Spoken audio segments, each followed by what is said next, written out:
Hello and welcome to Crane Talk, a podcast that covers all things cranes, rigging, and heavy iron. My name is Isaac Smith, and today I'm joined by three experts in the field, Ron Thompson, Gene Greiner, and today we have a special guest. We do, Sir Isaac. Craig Martin is the Executive Vice President for Sun Crain Hoist here locally. I've known Craig for a long time, and he's going to be a great guest. And one thing I have to ask about Craig is this. I looked up famous alumni for Eastern Illinois University. You had Tony Romo. You had John Malkovich. You had Burl Ives. You have Sean Payton, the coach of the Jimmy Garoppolo. Denver. Jimmy Garoppolo. Marty Patton. And Craig Martin. Amen to that, brother. You saved the best for last. And when I saw a drone shot of the campus, it's got Craig Martin in one of the business buildings. No, it doesn't. Yeah. There's a castle in the front, and the truth is that it's a farm community. And I kind of grew up in a farming area right on the fringe of it. And I enjoyed the quiet part of going there. And to me, it was the greatest experience of my life. I love going to college and love going to Eastern Illinois. And I got tired of seeing all the Aggies walk around with these giant gold rings. It's almost like a cult. So I had to go back and order one diamond-crusted EIU ring just to let the Aggies know that there is another university out there that has alumni. Love the Aggies, though. Don't get me wrong. So, yeah, we wanted Craig to come on because Craig's a very enlightening interview, and some of it could be in the crane industry, too. But I want to start out. Craig, tell us how you got started. How'd you climb into this tower crane gig? I want you to go back to... How much time do we have? We got all the time in the world. All right. So I'm going to give you a short version of 69 wonderful years on this planet. I've had the luxury to work with nothing but quality people my whole life. A lot of it goes back to, we all have had roots. My roots were fabulous. My parents were wonderful Christian people. Mom was a stay-at-home mom. My dad was a religious theologian that set boundaries. And what's really worn me well in life, and probably a lot of us, is that I had boundaries. Because you find yourself as you get older and you're growing to be out of bounds sometimes. And you're out of bounds because you can feel it, whether it be the preacher that told you, your father, or you just can feel in your heart, you're doing something that is going to get you in trouble. So I leave the wonderful nest called Martin, and I proceed down the road to go to Eastern Illinois University, got my degree in finance, minor in accounting, met a wonderful gal who turned out to be the one of the senior vice presidents for Toshiba, and she and I ran together for 8 or 9 years. We separated, we reconnected down the road. She had gotten married, and I told her I'd see her in another lifetime. The reason I bring that up is she was a quality woman, good looking, and so brains has always been a big part of my life. The sex and the glitz is great, but when you're quiet, you want to talk. So I've always been someone that likes to speak to people. Eastern Illinois was great. From there, I picked up and I went over to the Marine Corps. I was ROTC and did 5 years, 3 active, 2 reserve, got captain. And it was the best thing I ever did in my life because it took those boundaries that I was referring to. So maybe some of you, have any of you had military experience? I don't know. Ron, I don't recall. Coast Guard doesn't count only either. When I go through renewals with clients. Oh, what? No, I'm just kidding. No, I have not had any military experience. Thank you for yours, though. Thank you. Well, sure. I show up in Jmar, outer blue golf pants, wearing a white shirt, and Platoon Sergeant Garza. One of the other problems I have in life, I have a memory. It's not photographic, but I remember everything I did since probably 6th grade, playing the toenet and chasing Peggy Prowitz around. So it's a blessing and a curse when you can remember everything you've done. So the Marine Corps, Martins didn't own weapons. They were just basic Midwesterners. They fled Europe. Dad was Russian, mom was German. So it was very staunch American. There was no misunderstanding of what language we were going to speak, and it was pro-America. We flew the flag, we mowed our grass, we had a very modest home, but we didn't know that when we grew up because we were just being, normal people. Marine Corps taught me how to break and kill things, and at that time, I was prepared to do it. And if I get pushed, I will definitely go there. I have to be careful. Not so much anymore, but when I was a little bit younger, if I really couldn't get people to stop, then I would stop them. And that's one of the things that Kyle Lewis liked about me, and I'll get into that here in just a minute. So I do my tour, come home, and I really didn't know what to do. So I asked the recruiter, what does someone with a skill set that breaks and kills things, as a minor in finance or in accounting and a degree in finance, where does that go? Does that go to Wall Street? Yeah. And they said, well, you can own it or sell it. And I said, I can't own it because there is nobody in my family that has any net worth. My dad immigrated with my mother in 54. I was born in 56. So there was no generational wealth. So I said, okay, what should I sell? They said, well, you need to go get some experience. I said, okay. So I looked in the Sunday paper and I called Western Union. At that time, they were doing international telex and Twix cables going across the Atlantic. And I went door to door and taught myself how to introduce myself in a professional manner, asked for the order. And I was very successful, became a regional manager. This was in Los Angeles because I had the service had moved me out to California. I had a home in La Costa, which turned out to be a super home run economically for me. They said, okay, we're going to sell you to, after about a year I did that, to C.R. Bard in Billerica, Massachusetts. And I said, who are they? I said, they do $2 billion a year, and they are the quiet assassin that sells all of the implants, everything from urologic to oncology. We're going to shoot to the implant division, which is where the big guys hang out. I said, good. So I got picked up, was trained down at the Ochsner Clinic in Louisiana with John Ochsner himself, who's passed on. I had a personal relationship with him, played at the New Orleans Country Club with him, with Black Caddies, which was a unique experience, and hung out at Commander's Palace when I was in my early 40s.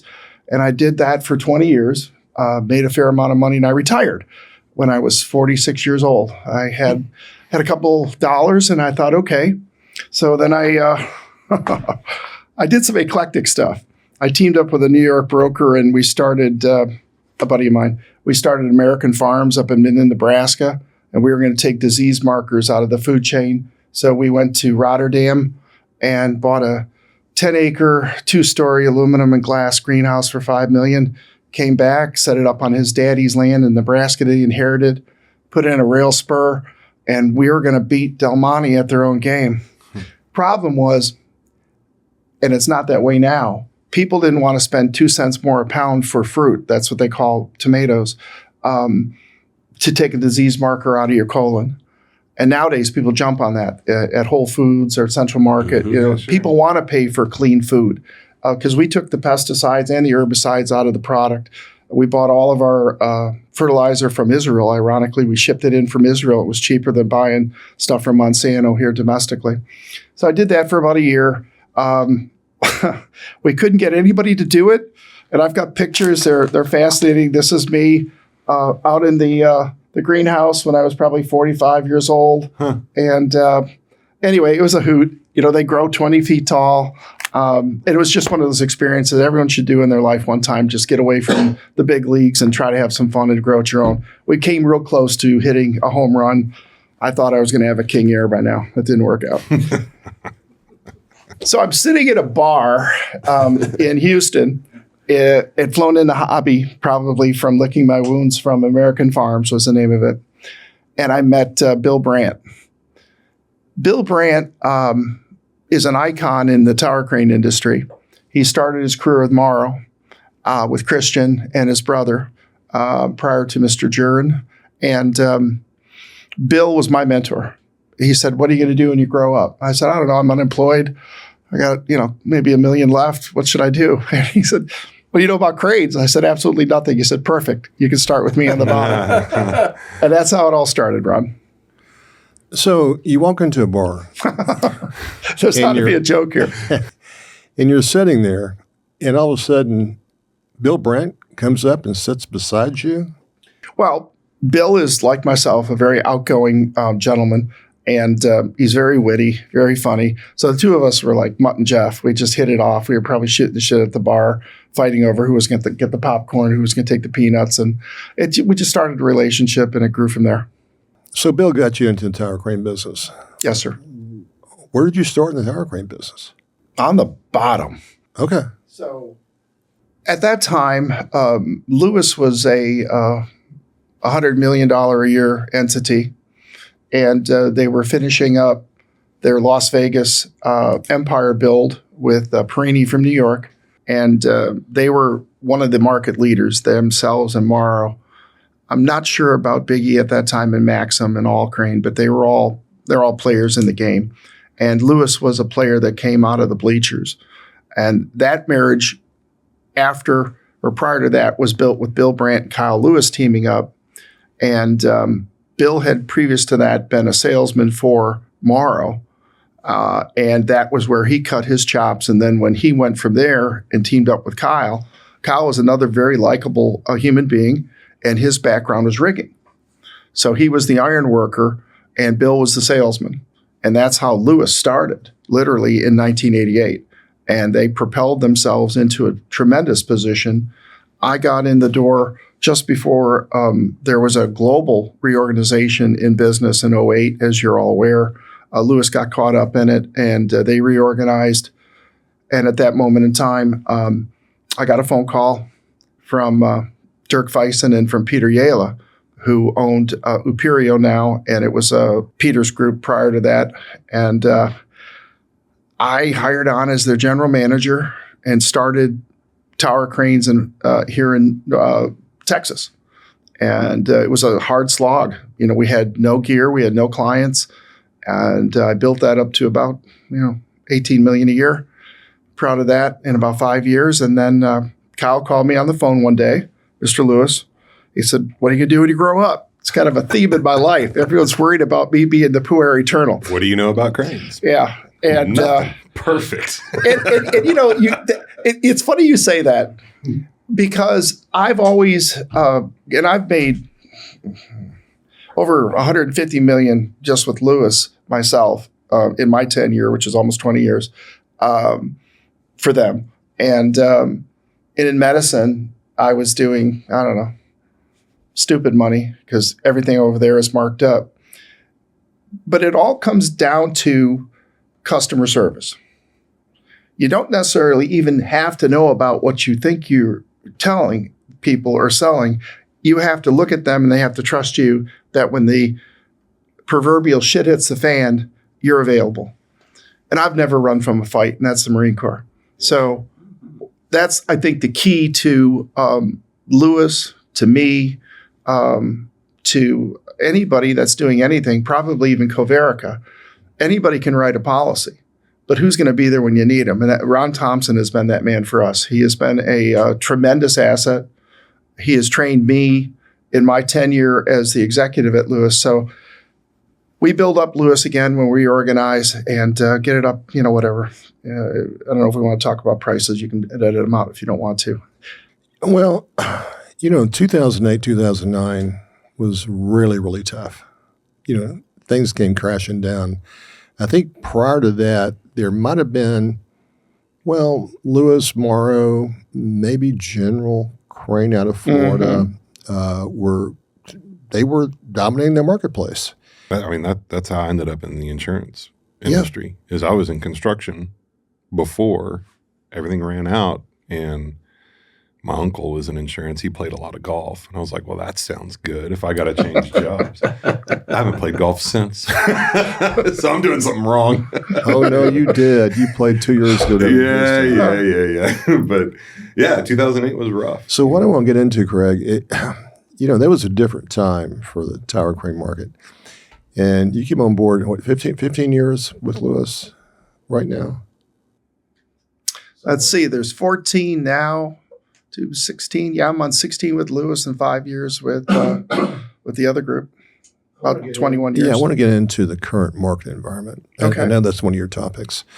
The current market environment. So maybe 2 or 3 crane companies prior to the collapse in 2008, 2009 for construction. Utilization went down to nearly zero.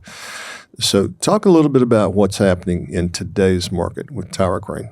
Well, thank you, Ron, for the opportunity to discuss this really exciting topic. I hope President Trump can deliver half of what he's promised.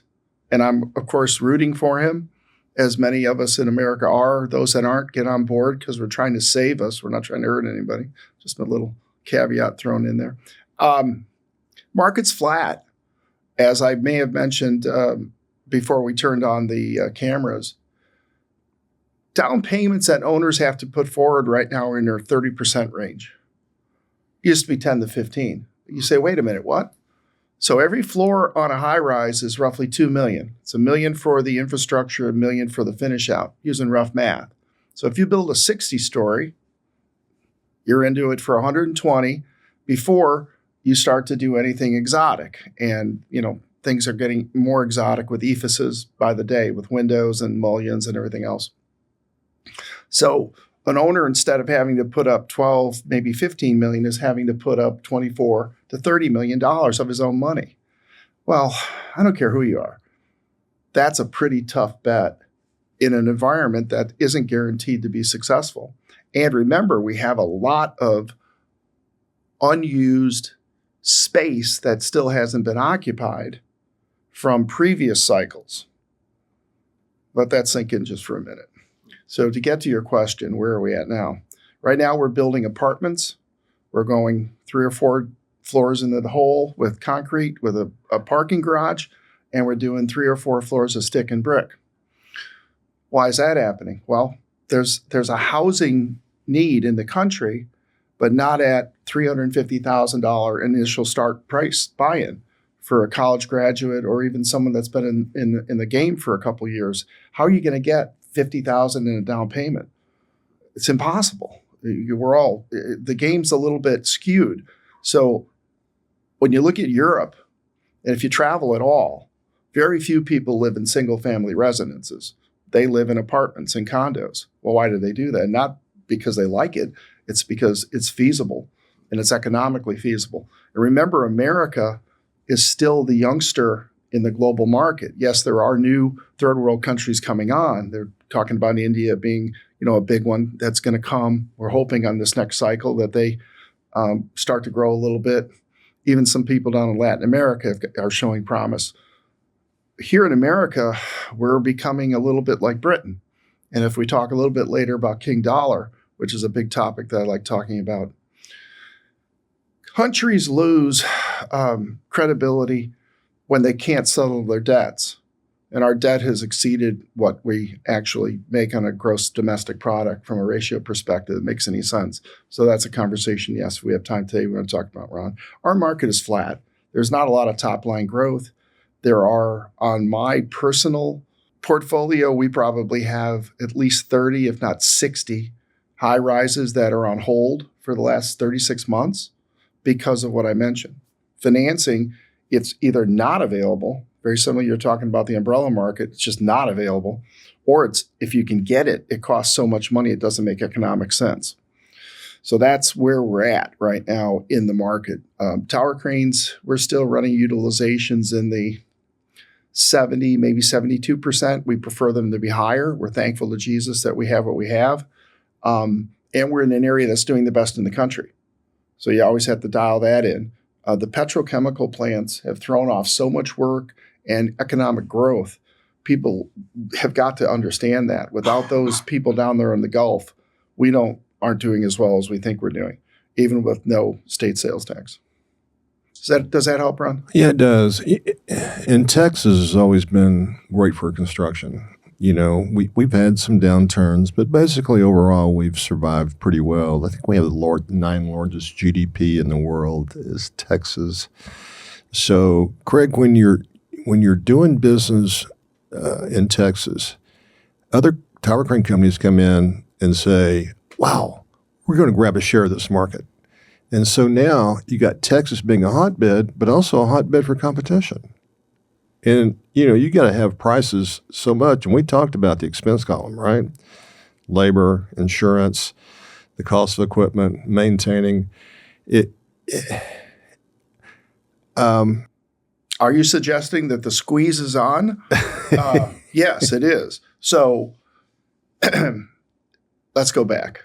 So back in 88, when Kyle Lewis and Bill Brandt teamed up and formed Lewis, and then there was Morrow, and maybe All and Maxim, and maybe even General, as you indicated, but they weren't in our region.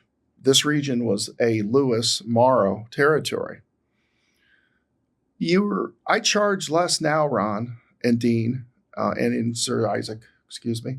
I charge less now for erections and dismantles and rent than I did 20 years ago. And you say, why? Haven't your costs escalated wildly? Absolutely they have. But the other 13 people that are in my territory right now, where they came from, they had nothing. So they're willing to take a smaller margin to buy in. And that's not helpful, but that is what's occurring. You talk about the equipment and technology part. Tell us a little bit about how that's changing in the tower crane market. Yeah. Do you see any new technology that could help the utilization rate within your target market coming down the pike? I'm not sure the utilization would benefit from the newer technology. Mm-hmm. There could be some cost efficiencies, perhaps, if they're accepted, because there's a counter to a newer technology. There's safety.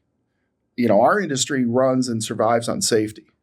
And we're proud to say our mod rate, I want to say, is 4.6, 4.8. And we do all the work from cradle to grave. We do the I try to bring props just because people get an idea of the amount of effort that goes into this. This is an actual, this was when we did the Moody Center with AECOM Hunt a couple of years ago down in Austin. It's a full-blown package where our CAD operators in-house put together all the drawings. They show where all the cranes are at. And on top of that, there's a complete JHA that's done on everything for lifting plans and safety plans. So to answer your question, Dean, I'm not sure that the new technology would lead to savings. I think if there's a safety benefit and perhaps a savings on labor, so new technologies that are coming on tower cranes. Well, a couple of years ago, I was down in Miami at a International Crane Symposium, and a group out of Israel. The Israelis are tremendous innovators. They really are. And it's not just in weapons. They're very, very strong in electronics and doing things. They have, I believe, the first modular-driven tower crane where you can have an operator not even on site running the crane. Now, I know I see Ron's, immediately my flag on safety was going up. Holy smokes, what happens when we do have that issue? How do you defend that? Well, let me back up. 30 years ago, so I'm out of the military, and I was with a friend who had clearances out in California. We were in the Chocolate Mountains in San Bernardino, California, where there's a couple of Air Force complexes. And we went into a room, and in that room, there were study carrels, not too dissimilar to what Coverica has here for their workers, but yet they were moving joysticks and they were playing video games on a screen. And what they were doing was flying sorties, and they were striking targets all over the Middle East. And this was back before we even knew we had the capability. So it was pretty exciting. So when you talk about, is it a far-fetched idea that we can remotely control a tower crane from an outside? Of course we can.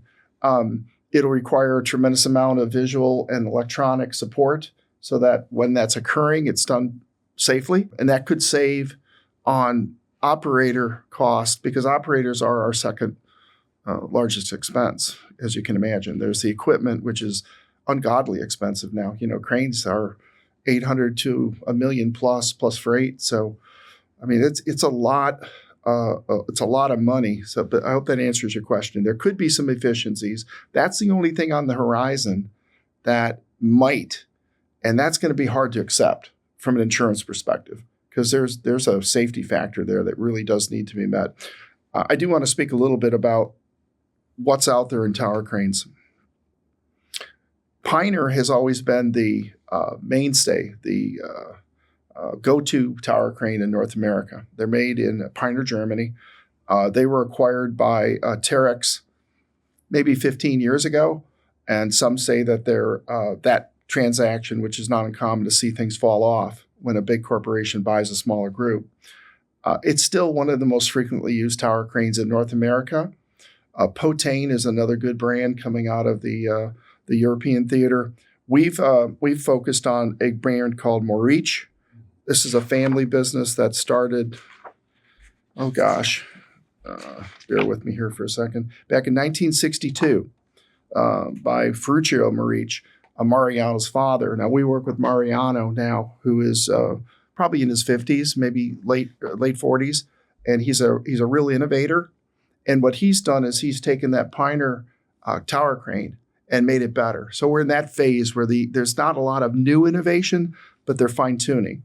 So they're getting controls that are incredibly responsive. They have great safety features, especially on the anti-collision and the anti-avoidance devices. So, and where that's important, when you look at a job here like the Moody Center, where we had 4 tower cranes on it, and I can assure you it becomes a major struggle to keep them from colliding and hitting each other. And not only could it be downtime, but it could be physical detrimental. It could be detrimental to people if things would fall and hurt. Yeah, you get where I'm going with this. It's a safety issue when they're and you can't avoid it. You're laughing, Dean. What are you thinking? The stakes are a lot higher with 4 cranes than there are with 4 fish on a boat. There you go. Yeah. Well, and I think when we did with Perini in Las Vegas, I think Kyle had 28 cranes up at one time. Good night. Wow. Yeah. Now you try to have 28 cranes in reasonable proximity to others, because remember, they're electronic. And Sir Isaac, you know this, electronic footprints, when they overlap, they can be diminished. They don't necessarily function as they should when you've got overlapping, because it's a radio wave. And it's being read by an encoder from a decoder. That's how it works. That's how these devices all work. So the Maurice cranes, a question? Well, in a setup like that, let's say that they were doing the whole remote crane situation. Where is the operator? And is he operating multiple cranes, or is he operating one per? It's a good question. Now, again, this was 2 years ago in Miami at a Sheridan International Symposium. I'm hearing that they're trying to push into North America, but they're running into a lot of safety questions. The question to your question is, yes, they can do them on site in maybe a tin can, or you could be off site if it was appropriately set up, operating not only one, but multiple cranes. Again, who's going to ensure that? There's a whole cyber network liability function to that too, you know? What if it goes down? Or what if somebody hacks it? And what somebody hacks it? So the Maurice tower crane, for any of you that are looking to buy a new crane, we don't get paid on them. The Maurice tower crane is one you want to look at. It's good stuff. They're better quality than anything else out there. They're not cheap, but no different than me. I'm getting ready to buy a luxury vehicle. I'm passing over a few models, and I'm going after one that's got all the toys, buttons, and bells, because if you want something that's durable, last 20 years, you have to buy quality. It's that simple. Where are they manufactured? In Italy. Italy. Oh, wow. Okay. Gene, when you and I'm friends with Mr. Maurice on LinkedIn and also Facebook. But if you saw the commercial, the most interesting man in the world in the advertising campaign, but I don't normally drink beer. But when I do, it's Dos Equis. That's him. This guy could be on that commercial. Yeah. Oh, he is a world-class gentleman, and everyone that meets him loves him. So you don't have anything bad to say about Mariano. He's good people. We need to get him on the podcast next. Oh, he'd love it. He'd love it. He'd love it. He'll sell you a crane, though. You're going to have to buy a crane. I don't know what the neighbors would think if you put up a little self-erect in the parking lot. So we talked about, the industry and the market. And we talked briefly before the podcast about insurance concerns. Why don't you kind of elaborate on that? Boy, that is a good question, Ron and Dean and Sir Isaac, because really this group, so you know, their core is that they insure people like myself and my owner. Let me speak just for 1 second, Ron. I apologize. So when Kyle Lewis abruptly passed almost 6.5 years ago now, had a failed total knee that led to a blood clot, and we lost him. His son Logan has stepped up and has done a fine job with the help of the team. And he's really grabbed the reins. And I wanted to throw that in there because without leadership, you go all the way back to the Marine Corps, your parents, whether it be corporate America or in small business, it's about leadership. So whether it be Ron Thompson, Dean, or Sir Isaac, or myself to a certain extent, we're all leaders of men. And we take those past experiences we have and we learn from our mistakes, right? But what the key to our success is not only do we accomplish tasks, but we lead others to be better at what they're doing. And Logan Lewis is doing a fine job of that. When you have Logan taking over the company, I don't get my ages right, but he was in his early 20s. Is that correct?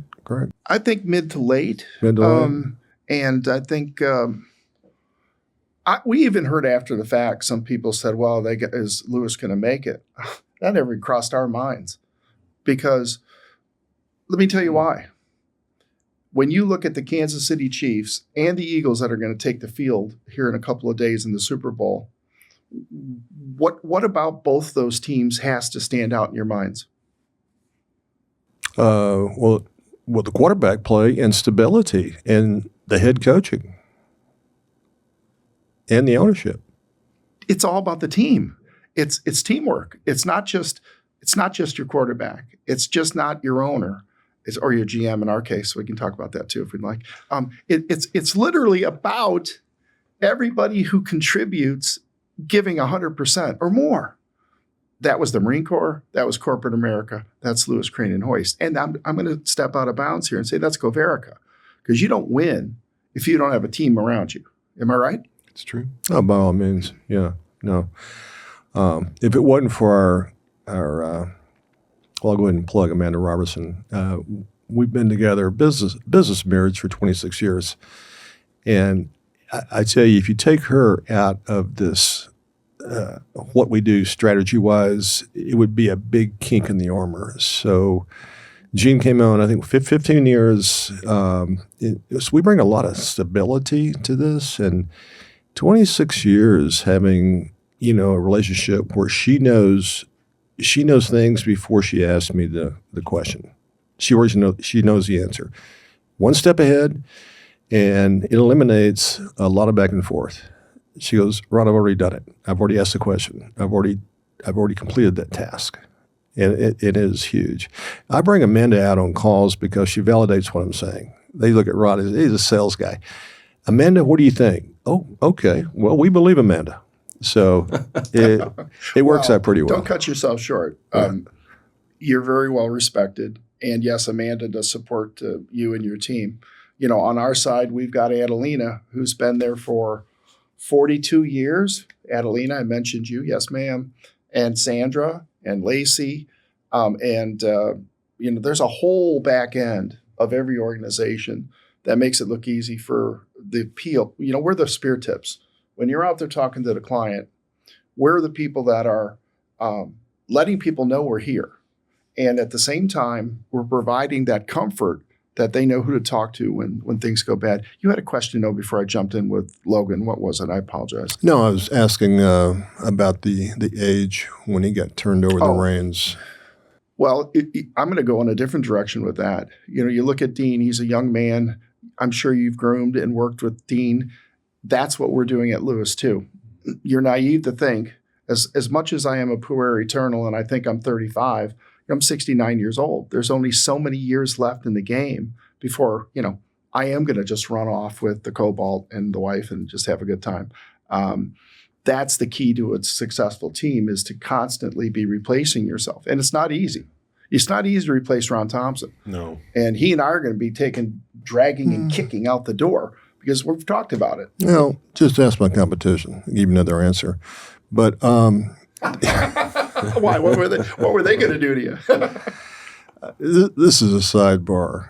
So I've got a little bit of acrophobia.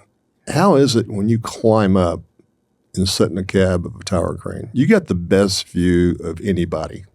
I don't believe that acrophobia is going to be a problem because the visibility you have is great. What the problem is climbing up the tower crane. Now, there are not nice little steps that have got rubber little, no, it's rebar. And if you don't have gloves on, you'll tear your hands off. And some of the operators are even my age yet, and it's an undertaking. Plus the fit in that little hole just to kind of crawl up. People don't realize you have to have all of your restroom needs calculated because generally speaking, there are no toilet facilities on the crane. And it could be pretty far up there. It could be 200, 250 feet up before you can cut across on a floor. So you may pee like we did in the airport when we were flying in airplanes. You have PO tubes where you have little devices that you can pee, but number 2 is definitely a challenge. Will I thought a deer blind was bad. Will DoorDash deliver up there? I hope not. Always. I've seen the aerial views inside of a cab on YouTube, and it is absolutely the best view you could possibly have. But he just mentioned it's a cardio thing, climbing up there. Oh, absolutely. No, it's a workout. There were a couple other things, Ron. I know you're bound. Safety. Let's talk safety for a minute. The old Lewis, as most of the crane companies were, perhaps didn't focus on safety. The new Lewis is all about safety, and I'm sure the other crane companies are the same. You're not going to stay in business very long if you don't keep your modifier rate low. And for those of you who don't know what that is, it's a culmination of different losses versus hours that were in use that you're either on the good side or the bad side. Now, we're a 4-year in a row repeat Platinum Award winner for workers' compensation. We take that, as Ron said, with rarefied air. That's a compliment. But it's because we've got in-house programs. We've got third-party people looking up our dresses. We get together all the time and do the most extensive, they call them JHAs. They're, you tell your client exactly what you're going to do at all times so that they know, so their legal can be aware of it. Let me change the topic just for a second, if you don't mind, Ron. Help me understand, we're seeing a proliferation of owner-supplied insurance programs, OSIPs, ROSIPs, CSIP, ISIPs. I like enrolling in them because sometimes what we're having now, Sir Isaac, people are asking for $25 million for us to provide. We provide 10, as you know. 25 is a different animal because it's just stupid extra money. I like to hide myself from a risk management perspective in the owner-supplied insurance program. What are your thoughts on that, gentlemen? We're seeing a lot of them. It's really a profit center for the owner or developer, and they can secure $100 million for a project and then enroll all their vendors and subcontractors. It's good. Most of the coverage we see is general liability and excess liability and workers' comp. And if you have a loss on an OSIP, it still goes into your modifier. It doesn't go in. It's a different carrier, but they will submit that data to the National Council of Compensation, which goes into your experience modifier rating formula. We like them, but there's pitfalls, and that's a whole nother deal. But some of the pitfalls we see is coverages. The huge coverage for any crane rental, tower, mobile, anything is stuff you don't you don't own. It belongs to somebody else, but you're responsible for it. It's called care, custody, and control. And OSIPs do not offer that coverage. And they do not offer the locomotion for a mobile crane that we do provide under general liability. So if you're on the site with a mobile crane and you back into something or somebody, there's no coverage under the owner-controlled insurance program. It goes by a lot of names, but it's when the owner-developer supplies all the insurance or the general contractor. The good thing, they put out $100 million. We've seen $250 million in limits. And so I actually wrote an article about the pitfalls of wrap-up several years ago. They're good and they're bad, and I'll leave it like that. Dean, have you seen a lot of them? Oh, yeah. Aside from the care, custody, control, rigging liability. So it's problematic for a crane company, right? But it may be just fine for your commercial HVAC or electricians or whatever. Like they may not need that limit or that coverage form. It also limits the ability to tender other members on the site. And so Ron and I've talked a lot about this in prior episodes about our ability to delineate the negligence to other parties on a job site. Everybody points at the crane when it falls over. Absolutely. But really the fact of it is it's only roughly 20% of the time that it's operator error. So if you're inside of one of those owner-controlled insurance programs, you're normally waiving the right to go after somebody else's insurance policy that actually was at fault. It's because you're all covered under the same limit. Right. And so there's not separate buckets. That's the other issue that we see with it. So. Yeah, let me give you just a quick example. When you waive your rights against all the other enrolled subcontractors in a owner-controlled insurance program, let's say you have a tower crane or a mobile crane, and we're given wrong direction, wrong signaling, the wrong assembly, wrong weights. They didn't check the site ground conditions, and something happens to our $1 million crane, in some cases $5 million crane. Wasn't our fault. We cannot subrogate back against the enrolled party because we waived our rights via the contract, the contractual conditions in an owner-controlled insurance program. So I tell my clients, it's good, but if something happens to your equipment, you've got to eat it. You've got to turn it into your own insurance and get that taken care of. Interesting. So you're saying this is a good point, at least for me to hammer home to those that are listening.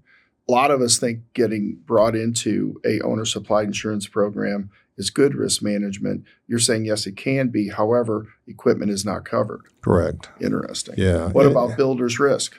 Well, so we've had some luck. And when you enroll in an owner-controlled insurance program, we always ask, does the builder, developer, or general contractor carry a builder's risk policy?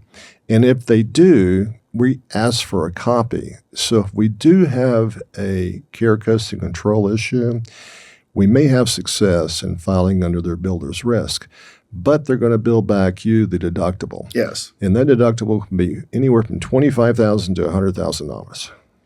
Most of them that I see are around 20, but it could go higher. You're right. Yeah. See, on my side, to complement what you do, we're always trying to find a way to manage our risk better also. So that's my job, is to help Lewis reduce any potential. Now, we can do everything right, and there can still be something that happens. And that's where these contracts really get into play. So Ron and I have spent a lot of time in the last 13 years going back and forth because I've been involved, and I'm now teaching Logan to take it over with this contract documentation and verbiage. When the attorneys get involved, we're all pretty smart. They definitely know how to word things very challenging to even understand. And I can read a lot of things, but there are times I have to bring in Ron or an attorney to look at the ambiguity that's being told to me. Oh, it's okay, sign it. I'm like, well, wait a minute. That's not exactly what I understand it to read. And you're saying it means something else. And that's possible because if you really know how to use the language, you can get yourself in a real trap. So contracts is a whole nother animal that, as Kyle Lewis used to always tell me, never matters till you have a problem. Then you better have your contract tight, because if not, you could, even if it's not your fault, be wearing egg on your face. So we just got back from the Texas Crain Association meeting, I think Monday and Tuesday in San Antonio. We had a record turnout. Over 200 people participated. But we also have a lobbyist that goes and presents possible bills to the Texas House, the Texas Senate, that could help the heavy iron construction industry. And so they passed a great bill in 2021 called House Bill 19. It was a lawsuit reform bill, but it wasn't working. Beautiful bill, but some stuff got stripped out. And so what we heard this week is they're going to present some bills back to the Senate, which has a 20 Republicans, 12 Democrats, Texas Senate, to tighten up that House Bill 19, to have the lawsuit reform bill to have teeth. Florida did it. Beautiful. They passed a cap. They passed a cap on non-economic damages. Yep. And so Texas would love to do the same thing, but they need 3/5. And I think there's in the House. Yeah, and there's three. I think we're 3 seats. So shy. we need 3 Democratic crossover to. This is fascinating because prior to today, I was thinking about, different offshoots of different topics where we might go. And, the airline industry capitates at $100,000 per claim. If not, airlines would be out of business when they have a catastrophic failure. There's other industries, chemical industries, capitate what can be filed against them. Because if not, you could take down one of the iconic national security things that are in our country, which we have to protect. We're not saying that the plaintiff doesn't have the right to recourse. It just can't be $800 million on a claim. So what you're talking about is not. It's really reform. Remember, we went to those meetings where the plaintiff attorneys have gotten out of control, and bless their hearts, they're doing a great job. We need to fight back with some reform, right? Yeah, and what's interesting is that, you talk about the rising expenses within your own operations. Insurance is one of those. We're all aware of that, especially for heavy iron. And it's really state by state. So Texas is kind of on a hit list with major insurance carriers because of that reason. But if you travel to Oklahoma or Kansas or, Montana, whatever, it might be a little less restrictive. If you go to California or New York, it may be way more restrictive. So it's the statutes within the states have a huge amount of impact on recourse and defense. And going to the cap is the silver bullet, right? That's where we want to go. That will be a huge win for the construction industry. I mean, when they passed the anti-indemnification changes back in 2012, that was a big deal. So maybe they can take that logical next step 13 years later. And we talked about it briefly, really the 2 best ways to fix the current situation with the escalation in insurance rates and plaintiff representation is by statute, by the legislature, on a state level, and 2, prevent the accident from even happening. And I think there's some technology coming down that will have real-time application to alert and warn about potential hazards on a job site. And so I see that happening. Until we get one of the 2 done or both, we're going to still have fighting this issue with the escalation of insurance pricing. Yeah. Wow. That's really profound, but it's great information that they're trying. It is a necessity for us to remain viable, because if these court cases continue to skyrocket, we don't have that kind of money to come up with and settle. There may be 1 or 2 crane companies in America that might be able to do it one time, but you will severely injure them. Texas is pro-business. I'm not going to get political, but there's one party that's very pro-business and one party that's plaintiff-friendly. So the Fifth Circuit, not to get too deep in the woods, the Fifth Circuit of Appeals in Dallas. You have the Supreme Court and the Fifth Circuit. Supreme Court, very conservative. The Fifth Circuit kept allowing these huge non-economic damages to the plaintiff attorneys.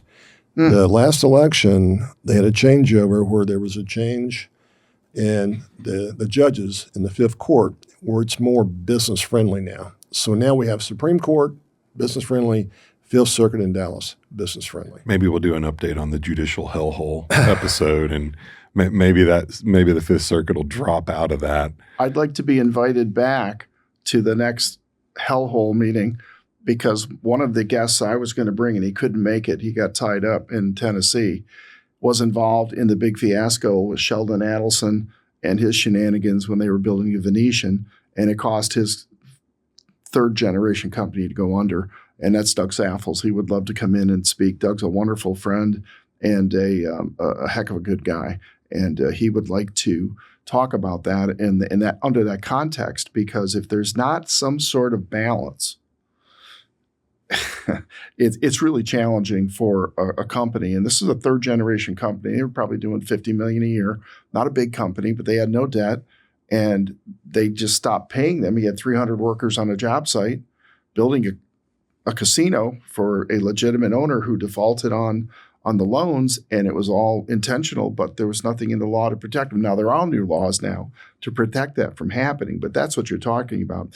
Let me shift gears just for a second. I know we're getting short on time, but the California fires, I'm hearing that might affect, and you guys have to educate me, do people take losses like that and then spread it around to different, oh my, you're shaking your head, yes, that's not what I want to see. Oh, so are you saying then that we can all expect to participate in this catastrophic failure? Yes? I'll give you a quick opinion. They're estimating $155 billion with a Ouch. B. But only about 30 or 35 billion is insurable. There were so many structures because the California insurance market for property is really tough and tight. A lot of homeowners were dropping coverage if they had no lender. There's no lender requirement. Or they were having huge deductibles. And a lot of the private carriers, State Farm, Allstate, Farmers, fled that market because of high hazard. And Pacific Palisades was an area marked as very high hazard even before the fires. So 151 billion, but you may be looking at only 30 or 40 billion insurable. And what carriers do, they spread the love. So we have California specific, but it goes to bottom line. So they spread that love among the rest of the country on their property rate increases. Not exactly what I wanted to hear. I know, but that's my opinion.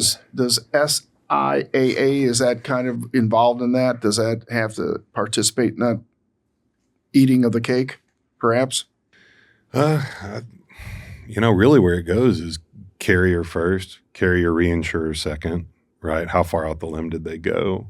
I'd heard the other day that I haven't read this. I don't know, but somebody had mentioned that State Farm pulled out of California due to this. And I mean, obviously they're the largest home. We don't deal in the home and auto stuff, but they're the largest home and auto carrier in the country. And for them to leave California, if that is true, that's pretty big. That's a big step. So my California home was on Point Reyes Court, King's Court in Carlsbad, La Costa. It was on a hill, and I looked down on the elfin forest, which was basically eucalyptus trees and mansions. And I remember standing on my patio when you see what you've got onshore breezes every day and offshore, and it literally fluctuates every day. So when the winds kick up and you've got embers laying around, they can go everywhere. And eucalyptus trees are an oil-based plant, and they light up like Roman candles. And I was standing on my patio. I had a deck off the back with Craig Malin, who maxillofacial reconstruction a surgeon, and he and I were looking at it, and it was maybe 5 miles to the south. He said, "What do you think?" I said, "I think we're packing up, because 5 miles isn't a lot when you've got a fire and you've got 20-mile-an-hour winds." And we evacuated. We grabbed, a rifle or a pistol and our documents, our passports, and whatever cash we had in the house. And we grabbed the kids on both sides, and we headed the opposite direction. It's real. When those fires hit, I'm sorry for those people. What happened? We've all heard about the reservoirs that may not have been functioning properly and whatnot. Bottom line is, when it happens, it's a nightmare, and those people have really got a problem on their hands. I was just wondering whether or not that problem is going to get into our house, and maybe it will. It sounds well. I mean, they do use databases. North Texas, tough area too. Not because of fire; it's because of wind and hail. But the insurance companies are for profit. They're going to get their rate. If they have a problem somewhere else, they're going to spread it across. And talking about the fires, Anthony Hopkins, the actor. This is his third house he's lost to California fires.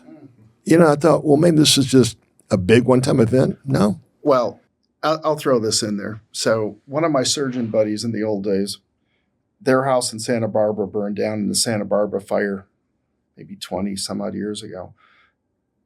His poor wife, people get traumatized. She was never okay. I mean, mentally. Because it was such a huge loss to lose the family home and all of the, the wedding dress, the pictures of the children, the whole bit. So it's not just the cost to rebuild. There's also, I know this sounds, it's tough for a Marine to acknowledge things like that, because I just, when I get hit hard, I just get up and go, thank you, can I have another? And a lot of people aren't like that. They can't take a big hit like that. So we have to all keep them in our prayers too. LA responded with 2,500 fire trucks in that area. The fire captain said we needed 50,000 fire trucks. Good. Nice. That's the magnitude of this fire. 2,500, they needed 50,000. Man, crazy. I think I want to one last topic here. A little bit. Let's get away from the tower crane business here. Craig, tell us a little bit about King Dollar. You're tickling me, Ron. You're tickling me. You're sly dog. Well, we all do a lot of different things. And with a financial minor like I've had, and being involved as we all have in trying to make money in stock markets and crypto and everything, we've all kind of taught each other different things. We've benefited from 1922 with Brent Woods, where the world settled contracts in United States currency. And that was because during World War I and World War II, the other currencies were basically demolished. And Britain, with the pound and whatnot, had fallen on their sword, literally, sorry. And they could not be that person. And we were on the gold standard then too. So there was legitimacy to what we were doing as a country with our financial dollar. So right now, we're in a bad place, as you all know. We're 50 trillion if you include everything upside down, which is why you have to really pray for the smarter minds and people like Elon Musk. And let me speak to that just for a second. So Elon was interviewed by David Faber. I think we chatted about this not too long ago. It was before the election. For those of you who don't know, Jim Cramer and David Faber do a daily show on CNBC on stocks, and they do different types of secondary shows. David is a quiet, well-mannered, incredibly intelligent man, and he did an interview with Elon Musk, and he asked a very simple question. What would you recommend I tell my college students that I have in my family to do when you're considering what's going on in the change in our economy and our world? Just like that pause was deafening, he re-asked the question to Mr. Musk because Elon didn't answer. And it was live television. And he looked up at David and said, whatever makes him happy. Because AI is going to change everything we're used to. It's going to revolutionize and change our world. It's going to rock your world. Some people not in a great way, others maybe. One of the things I did not mention, ask me the question again, Ron, what are we building these days if we're not doing high rises and big verticals? Data centers. Yes, sir. And I sign NDAs on them, so I can't tell you where they are, but they're everywhere. And they're gigantic and they inhale energy. And when I've asked, what are you manipulating and processing in the data center? They go, we don't know yet, but we're being told we're going to need to do it. So, when you look at the big seven, they just released what they were spending, in this year, 85 billion, Amazon, 75 billion, Google. You don't spend that kind of money if you're not going in a direction. So that's something we have to keep in mind, and that'll affect King Dollar. So we're in a spot now where we're up against the wall, as I like to say. MF, might have to delete that. I've got a summary of what we're going to have to do. We're going to have to devalue because the debt is, from the denomination perspective, we're going to depreciate the currency, and this is a disadvantage to the foreign holder, but it helps us. It diminishes some buying power, but it helps us manage this debt. And we're going to support that. It increases the inflation rate, which is not going to be, that's contrarian to what they're wanting to do. It's going to be tough on those that aren't making a lot of money, but it's going to stimulate domestic activity. And this is coming from a global report that I downloaded and read maybe within the last couple of weeks. I tracked this pretty closely because I think this is the gorilla in the room. Gorilla in the room is we're 50 trillion upside down, gentlemen, and we got to address it. It's not that we need more oil. It's not that we're using the wrong type of surfactant in our laundry soap. It's not that we're driving an electric car. It's we've spent ourselves. COVID really was the last straw when we went over the top and printed, what was it, 7 trillion? I think it was 7 trillion and put it into circulation. It was probably 2 trillion too much that we could handle. So there's some movement afoot to link it to crypto that is somehow valued to gold in some sort of a coin. I think that could be where Trump's going.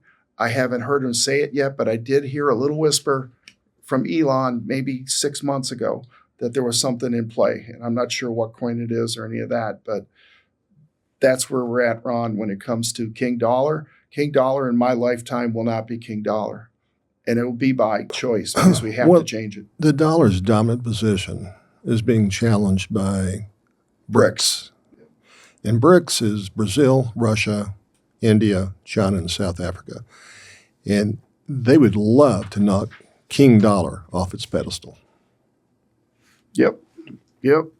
That and China. Did you mention China? Yes. Yep. That, folks, is stuff you just don't get anywhere else except Crane Talk. Well, what about economic growth though to help with inflation? If AI is pervasive, does that create revenue for the United States that is not even around right now? Does that help? I mean, I understand Elon's, charge with Doge, right? And we're all cheering for that to limit the gross amount of wasted taxpayer money. But is it a drop in the bucket compared to what has to happen? Yes. Actually, so we have to grow the economy by how much? You can't grow it enough to get out from this problem. So you're going to have inflation. You're going to have to raise taxes. Everything that nobody wants to do is going to have to occur to get us, if you don't want your children to inherit a nightmare that will keep giving and giving and giving. You're right, Ron. BRICS is another attempt to destabilize us. Because remember, fellas, being an ex-warrior, they call us the great Satan, and they call Israel the little Satan when you travel the world. And they're not kidding.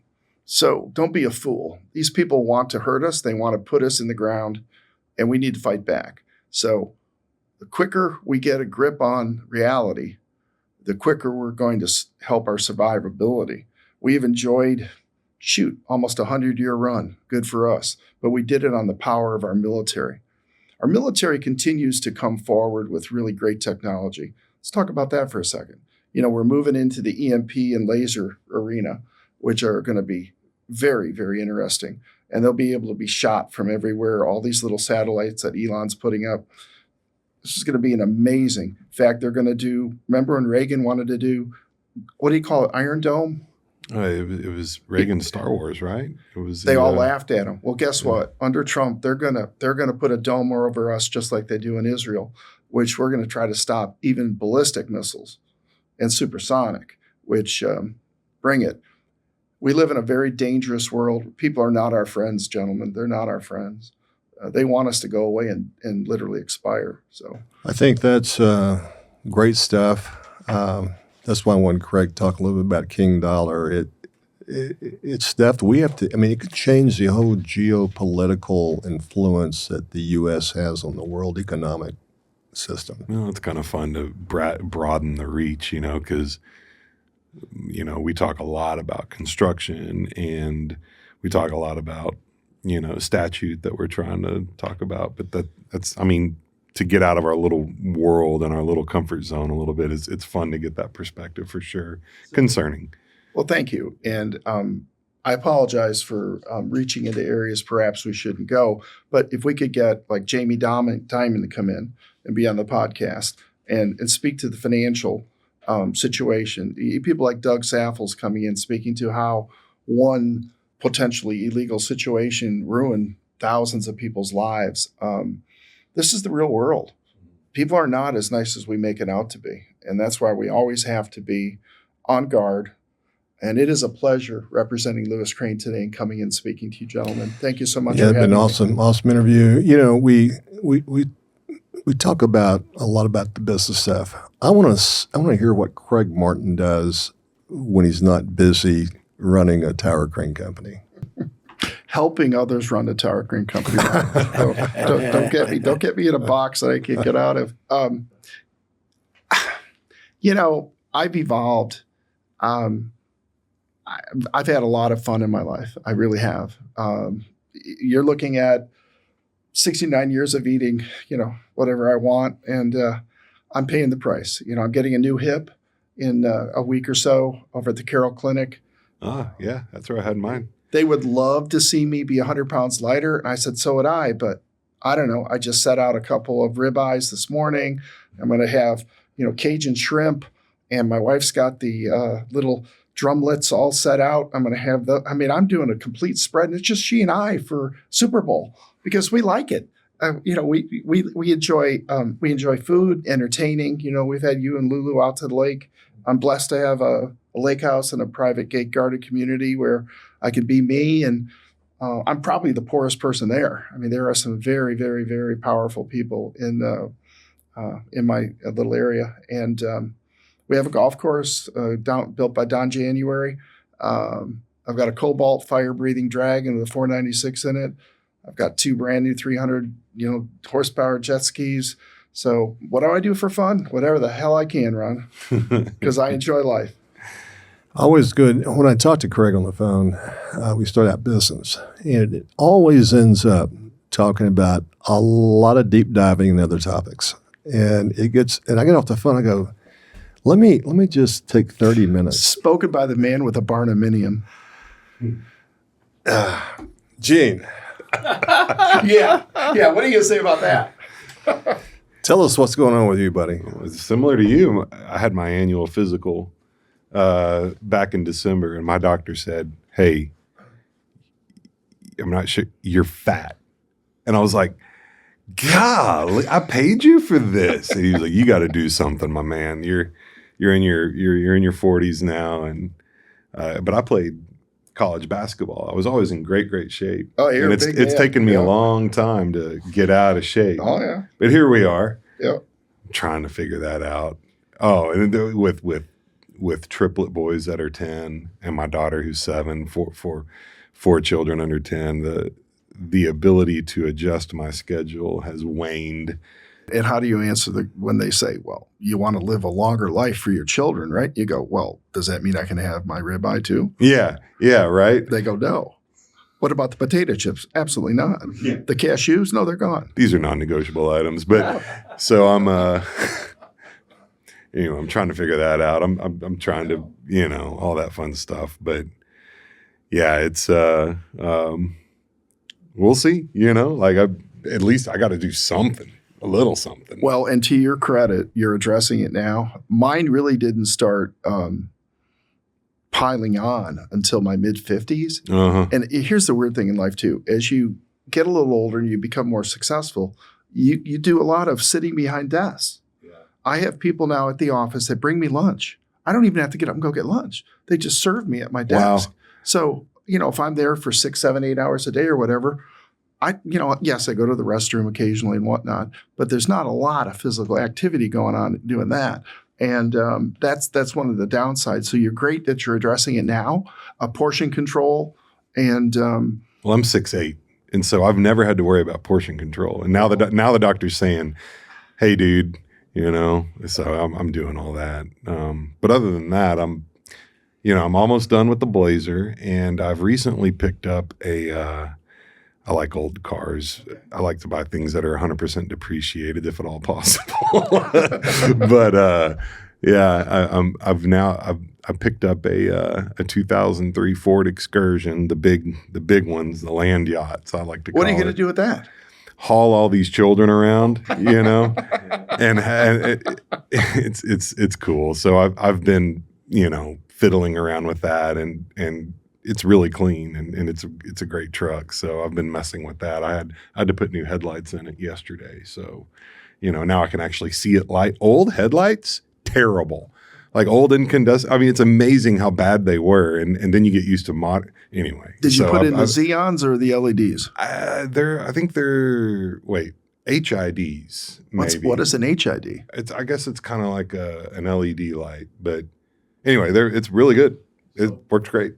I put Xeons in some of mine, and literally people start flashing me like my brights are on. These are my low beams. If I put in the high beams on, I melt your retina. Yeah. I mean, they're that bright. Yeah, so I put those in yesterday. I asked Gene yesterday. I go, "Hey man, you're running global construction. You're involved with meetings with the overall operations of the agency. You got 4 kids, and you're working on cars." I go, "Dude, when do you sleep?" Well, the working on cars part is I just need a release to get really mad at. I like to get really angry at inanimate objects and just, throw wrenches, get it out of my system. The next day I'm good. So, getting mad at a truck is better than getting mad at a person. Well, Ron, what do you do? What do you want Well, to unwind? I'm going to end up with a movie recommendation. It's called Shawshank Redemption. One of my a classic. Yeah, I don't watch Morgan films. Freeman. I don't watch films more than one time. I've watched Shawshank about 10 times. It came out in 1994. Tim Robbins and Morgan Freeman. It was based on a book by Stephen King. Came out with very moderate revenues. I mean, it only did $16 million in the box office, but critical acclaim. Nine movie nominations, including Morgan Freeman for Best Actor. And in something 2 years later, 1995, Warner Brothers bought the rights and sent out 350,000 VHS tapes of Shawshank Redemption. And it went viral. And where'd the name Shawshank Redemption? Well, Shawshank was the name of the prison that they were incarcerated. Oh, the person that was incarcerated. Okay. Yeah. Tim Robbins was wrongly convicted, his character, of murdering his wife. I won't give the end of the story, but somehow he gets redemption on the prison guards and the warden. And the very ending of this film, where Morgan Freeman and Tim Robbins are now out of prison, they meet up on a beach in Mexico on the Pacific side, was fabulous. So I have watched this and I said, oh my gosh, I got to talk about Shawshank Redemption. So if you can catch it, watch it. I haven't seen it in a long time, but it is one of my favorites. I remember watching it in high school. Well, I'd like to close with John Wick 1, There Are Consequences. Don't mess with his dog. Yeah, you can mess with his wife, but not his dog. Well, Craig, real quick, if people wanted to get a hold of you if they had questions, what would be the best way to reach out? You can speak through my attorney or Ron Thompson. No, call me at 817-480-3124, or our email is cmartin@lewiscraneandhoist.com. Love to field any questions. And again, gentlemen, thank you. What a treat to be a part of this. Thank you, Craig. You've been on our list to get in studio here, and I appreciate accepting our invitation. You've been a great guest. Well, with that, thank you all for listening. Be sure that you subscribe and leave the show a 5-star review. If you have any questions, you can reach out to us using the link in the show notes below. New episodes come out each month, and until then, we will see you next time.